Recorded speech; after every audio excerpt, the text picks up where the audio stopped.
Asterisk, asterisk, the Ghost of Hawthorn Inn, asterisk, asterisk. Hawthorn Inn, a grand Victorian mansion turned bed and breakfast, stood at the edge of a dense forest. The inn had a reputation for being haunted, attracting both ghost hunters and curious tourists. The most famous ghost story was about a bride named Eliza, who had died on her wedding night under mysterious circumstances. Eliza had been the daughter of the inn's original owners. On the night of her wedding, as she was waiting for her groom, a terrible storm struck. The guests were forced to leave, and her groom never arrived. Heartbroken, Eliza was found the next morning in her wedding dress, lifeless and cold, with no clear cause of death. Since then, her spirit was said to roam the halls, searching for her lost love. One autumn weekend, a group of friends, Kate, John, Emma, and Mike, decided to stay at the Hawthorn Inn. Intrigued by its haunted history, they checked into their rooms, each one elegantly furnished, but with an air of neglect, as if the past clung to every surface. That evening they gathered in the inn's parlor, sharing stories and enjoying the eerie atmosphere. As the night deepened,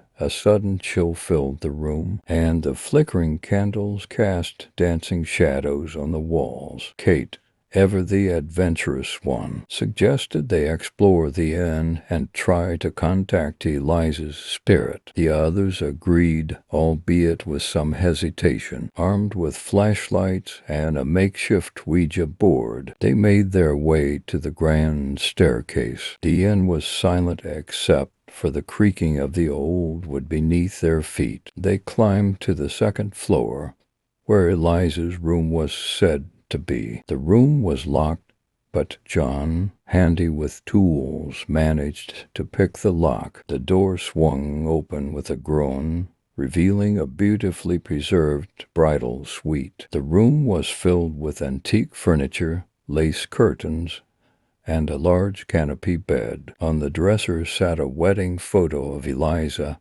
her eyes hauntingly sad. They set up the Ouija board on the floor and lit a few candles. The air grew colder, and an unsettling silence enveloped them. Placing their fingers lightly on the planchette, they began to ask questions. "Is there anyone here with us?" Kate asked, her voice steady despite the tension. The planchette moved slowly to yes. "Are you Eliza?" John asked. Again, the planchette moved to yes. "What happened to you on your wedding night?" Emma asked, her voice trembling slightly. The planchette spelled out betrayed. Mike, skeptical but intrigued, asked, "Who betrayed you?" The planchette moved to spell out groom. The friends exchanged nervous glances. Before they could ask another question, the room grew icy cold, and the candles flickered violently. Suddenly, a ghostly figure appeared near the window. Eliza, in her wedding dress, her face pale and sorrowful. Kate, gathering her courage, spoke gently. "Eliza, we want to help you find peace. What can we do?" Eliza's ghostly form seemed to shimmer, and her eyes filled with terrors. "Find him," she whispered, her voice echoing through the room. With that, she vanished, leaving the friends in stunned silence. Determined to help, they decided to investigate further. They spent the next day researching Eliza's story in the town archives and talking to locals. They discovered that Eliza's groom had been involved in a scandal and had fled town on their wedding night, leaving her to face the shame alone. Devastated by the betrayal, Eliza had died of a broken heart. Armed with this knowledge, the friends returned to the inn that night. They gathered in Eliza's room once more, this time with the intention of helping her spirit find closure. "Eliza,"